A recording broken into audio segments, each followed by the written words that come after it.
الحمد لله رب العالمين والصلاة والسلام على سيد الأنبياء والمرسلين أما بعد فأعوذ بالله السميع العليم من الشيطان الرجيم وأقيموا الصلاة وآتوا الزكاة واركعوا مع الراكعين. ASF MLC کے تھرو جو ہمارے ایک دعوتی پیغام اس نیٹ کے ذریعے ہم دوستوں تک پہنچا رہے ہیں، اس میں آج بعض دوستوں کی خواہش پر تسلسل سے ہٹ کے ایک علیحدہ ٹاپک زکوٰۃ پر کچھ گفتگو کے لیے کہا گیا ہے۔ قرآن مقدس میں اللہ تعالیٰ نے جہاں جہاں نماز کا حکم جاری کیا ہے تو کافی مقامات پر اللہ تعالیٰ نے نماز کے ساتھ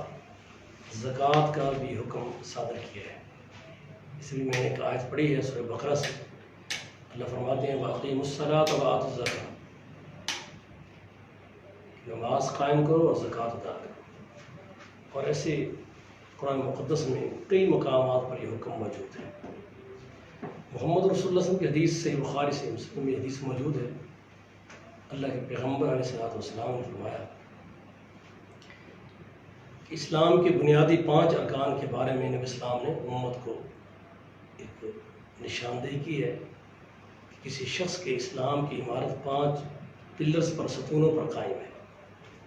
سب سے پہلے توحید و رسالت، اس کے بعد نماز ہے، پھر زکوٰۃ ہے۔ سیدنا صدیق اکبر رضی اللہ تعالیٰ عنہ نے ان لوگوں سے جہاد بالسیف کیا جنہوں نے نماز کی ادائیگی پر تو اللہ کے پیغمبر علیہ السلام کی وفات طیبہ کے بعد نماز کی ادائیگی پر تو قائم رہنے پر وہ تیار تھے، لیکن زکوٰۃ کی ادائیگی سے انکار کر رہے تھے۔ صدیق اکبر رضی اللہ تعالیٰ عنہ نے اس لیے جہاد کیا کہ جو شخص نماز اور زکوٰۃ میں فرق کرے گا، ان کی بنیادی اسلامی حیثیت سے اگر وہ انکار کرتا ہے تو میں ابو بکر ان سے جہاد کرے گا۔ اس لیے محمد رسول اللہ صلی اللہ علیہ وسلم کی حدیث صحیح مسلم میں ہے کہ اللہ کے نبی السلام فرماتے ہیں کہ جو شخص اپنے سونے چاندی یا مال سے زکوٰۃ، اس وقت کرنسی چلتی تھی درہم و دینار، درہم چاندی کا تھا، دینار سونے کا تھا،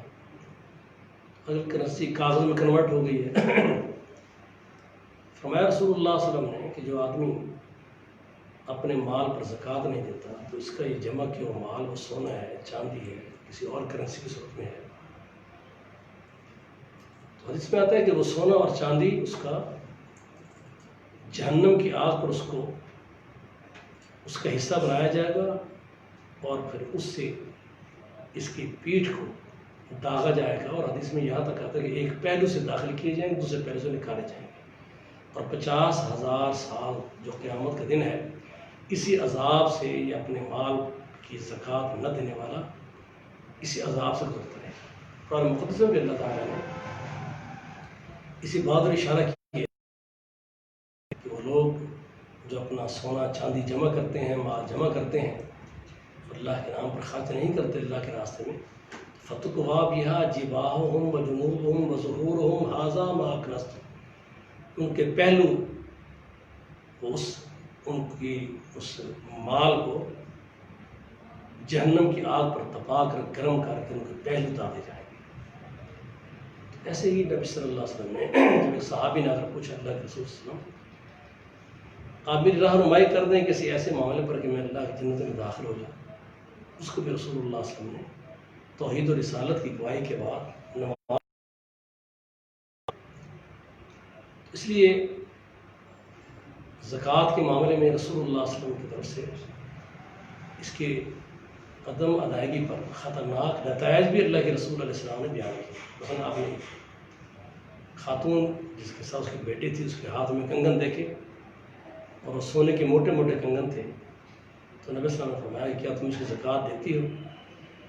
نے کہا کہ نہیں۔ فرمایا تم چاہتی ہو کہ اللہ تعالیٰ تمہیں قیامت میں جہنم کی آگ کے کنگن پہنائے؟ اس لیے ایک حدیث میں آتا ہے نبی صلی اللہ علیہ وسلم نے فرمایا کہ اللہ قیامت کے دن بندے کے مال کو گنجے سے سانپ کی حیات میں تبدیل کر دے گا، یہ اپنے جس بندے کا یہ مال ہے اس کو شدید ڈسے گا، انتہا کا زہریلا سانپ ہوگا اور اسے کہے گا کہ میں تیرا مال ہوں، میں تیرا خزانہ ہوں۔ اس لیے ایک مومن آدمی کے لیے جہاں فرض ہے اس طرح زکوٰۃ کی ادائیگی بھی فرض ہے، اپنے مال سے زکوٰۃ دینی چاہیے۔ زکوٰۃ کا نصاب 7.5 تولے سونا ہے اور 52.5 تولے چاندی۔ اگر کسی کے پاس کرنسی کی صورت میں اتنا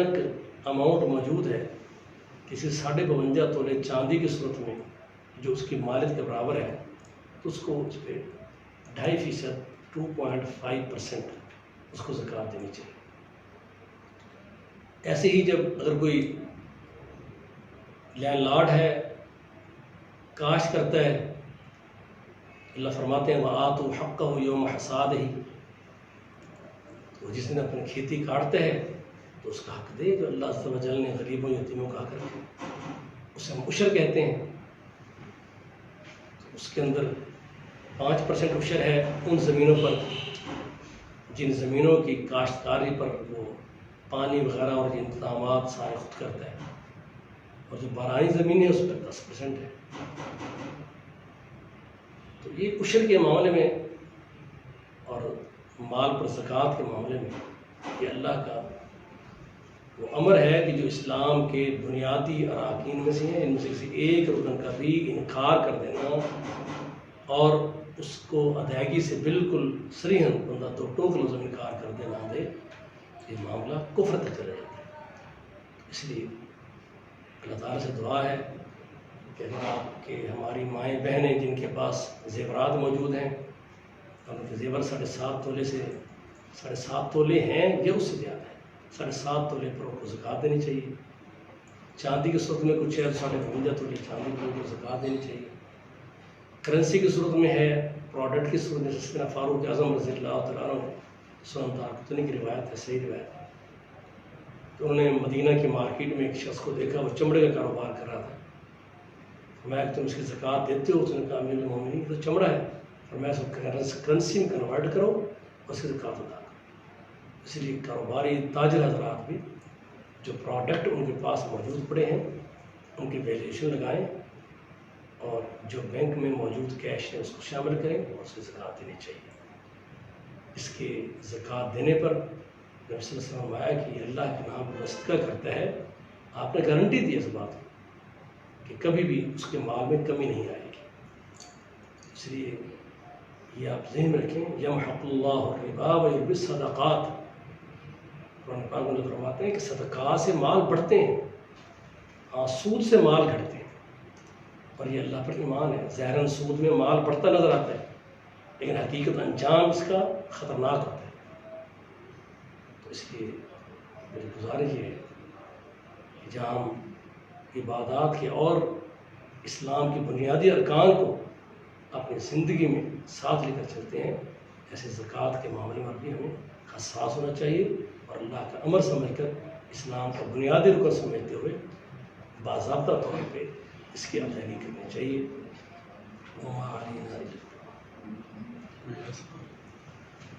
سوال یہ کہ بعض علماء کا کہنا ہے کہ جو زیورات ہیں ان پر زکوٰۃ نہیں، جس طرح عمومی ہماری چیزیں ہیں جیسے پراپرٹی ہے، گھر ہے، گاڑی ہے، جو ہمارے استعمال میں ہے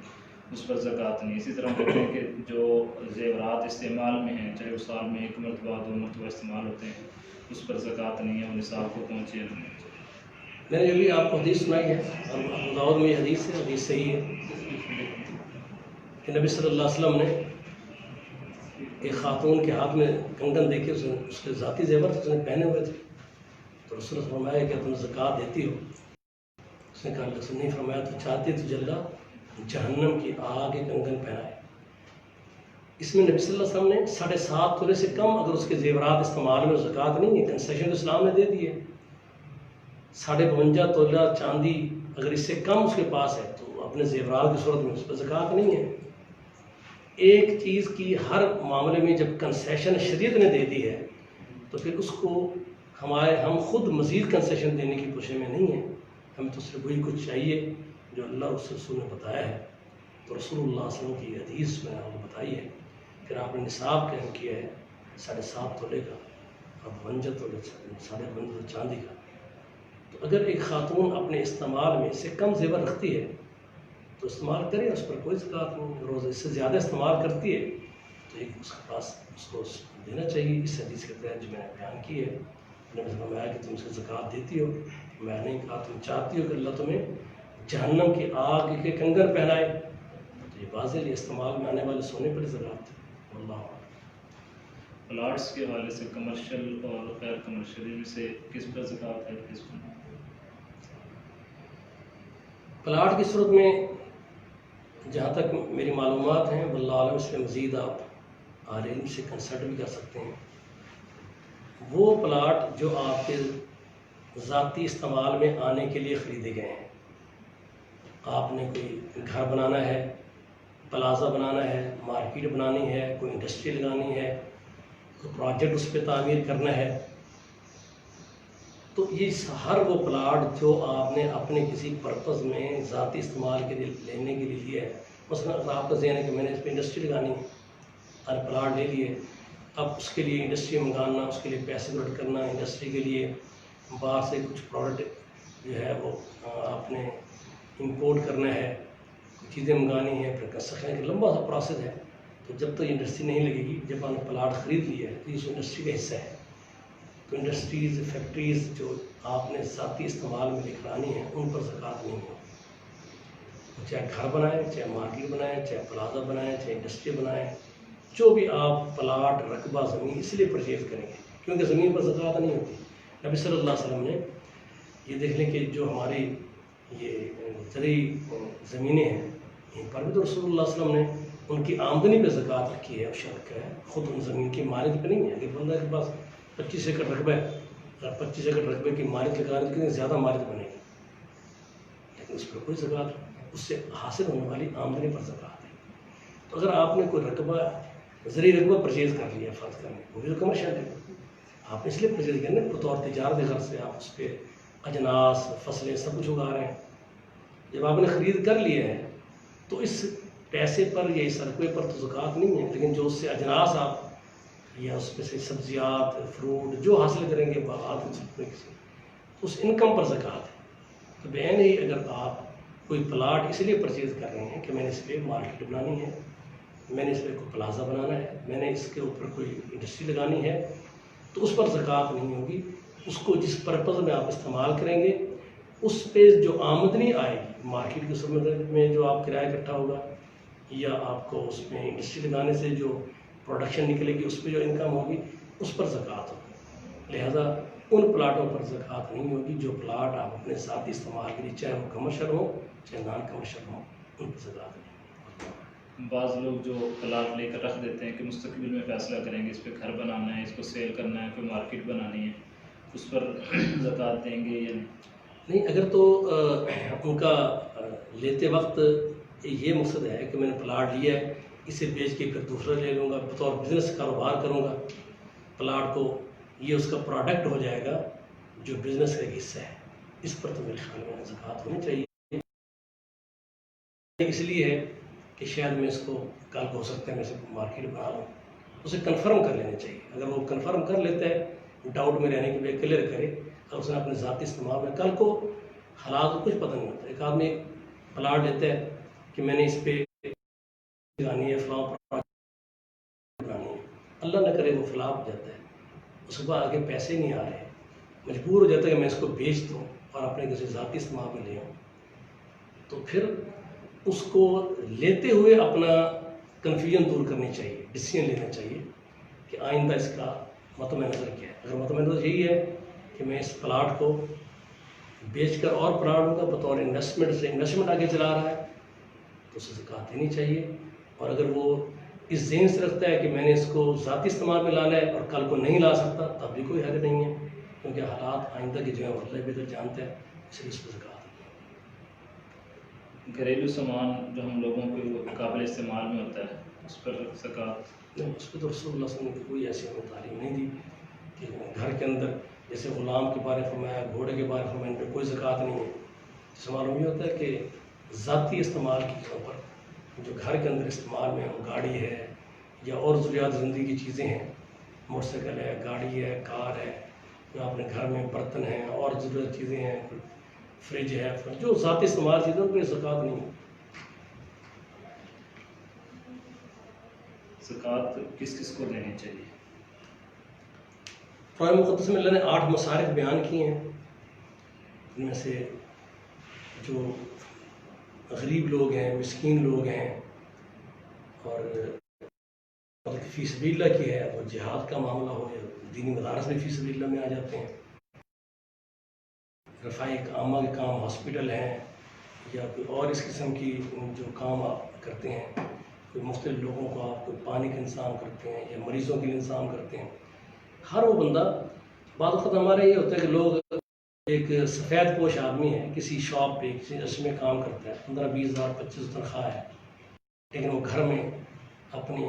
خواہشات کے مطابق گزر بسر بھی نہیں کر سکتا، یا اپنے اس کے 5-4 بچے ہوں، بڑی اوکھے سوکھے سے گزر بسر ہو رہا ہے، تو ایسے لوگوں کو بھی آپ زکوٰۃ سے کسی دکھ سکھ میں تعاون کر سکتے ہیں، اور زکوٰۃ حقدار ہے۔ ایسے وہ آدمی زکوٰۃ سے مستثنیٰ ہوگا جو خود غنی ہے، مالدار ہے، اس پر پیسے ہیں۔ یہ زکوٰۃ اولاد کو نہیں دی جا سکتی، یہ زکوٰۃ والدین کو نہیں دی جا سکتی، کیونکہ نبی علیہ السلام سے ایک صحابی نے پوچھا تھا کہ اللہ کے رسول صلی اللہ علیہ وسلم کہ میرے والدین ہیں اور میرا والد بڑا تنگ دست ہے، تو کیا میں اس کو زکوٰۃ دے دوں؟ اور میں اس کے والد کو کہ تو اور تیری اولاد، یہ سارا تیرا مال ہے، یعنی اولاد بھی اور اولاد کے پاس جو کچھ ہے وہ سارا اس کے والد کا ہے۔ تو والدین جن کی کفالت آپ کے ذمہ ہے،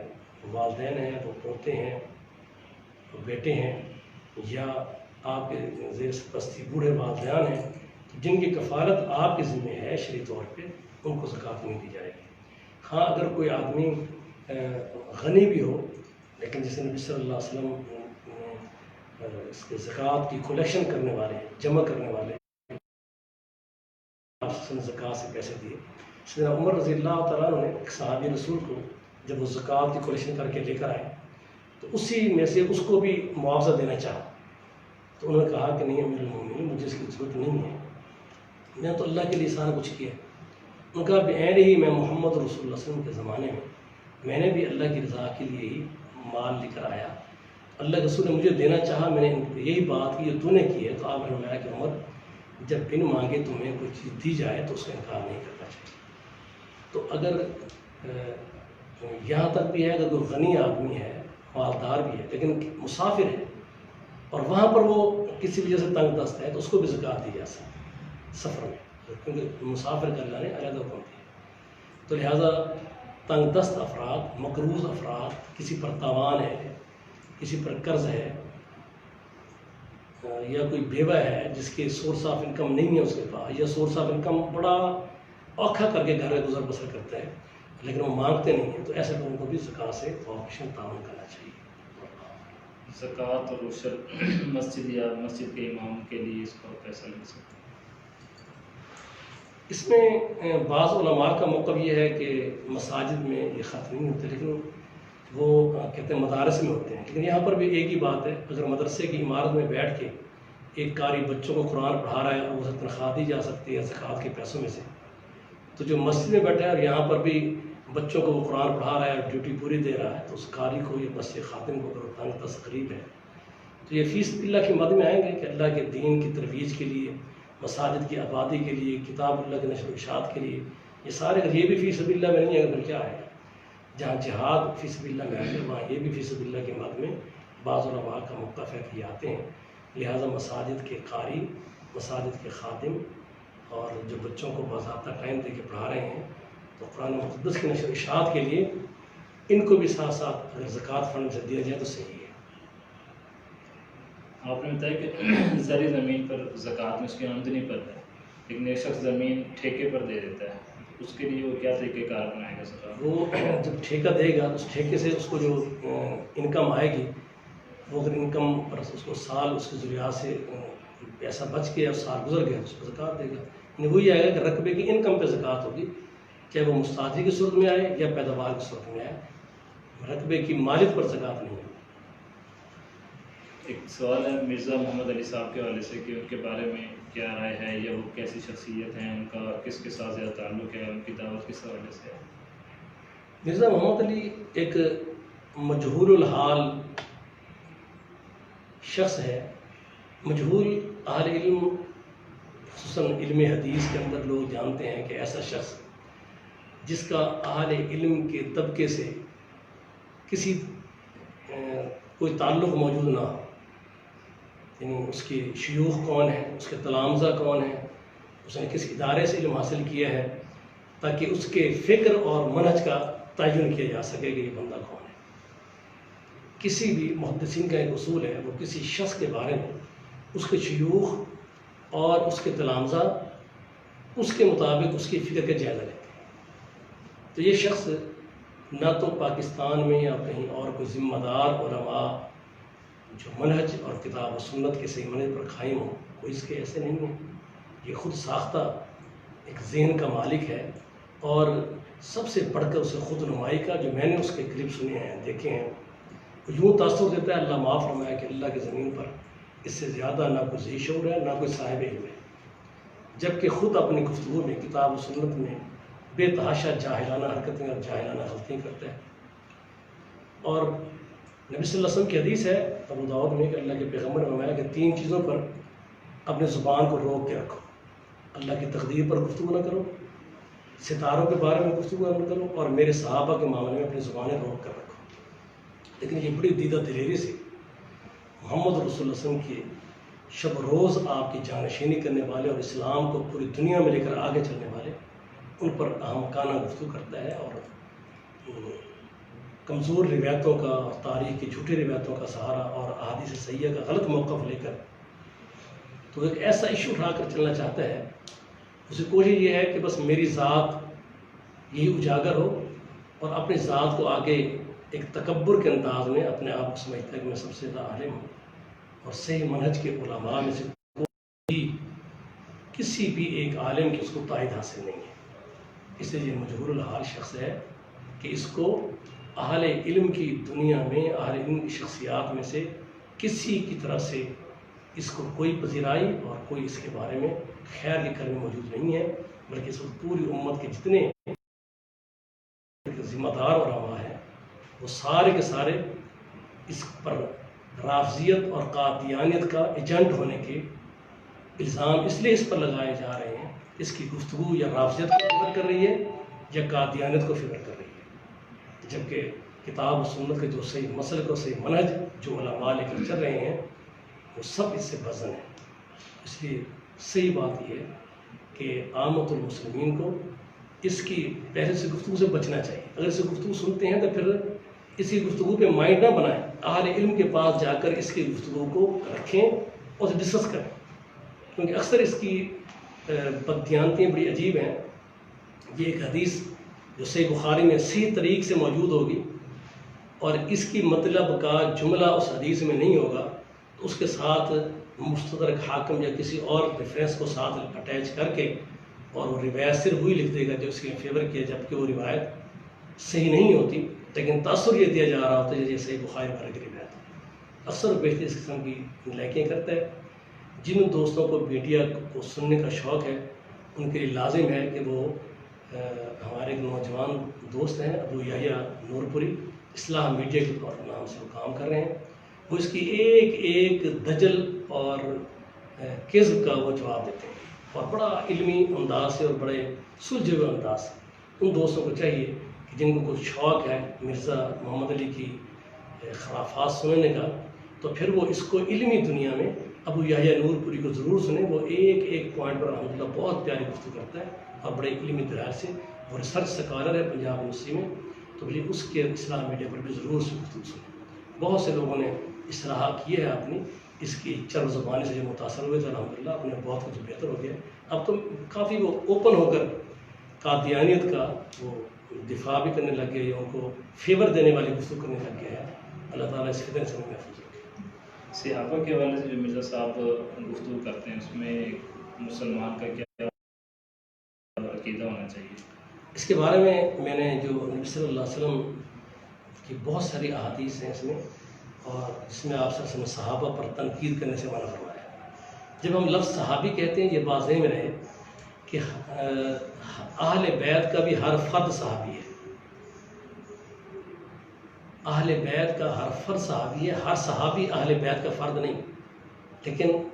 ہر اہل بیت کا فرد صحابی۔ جب ہم لفظ صحابی استعمال کرتے ہیں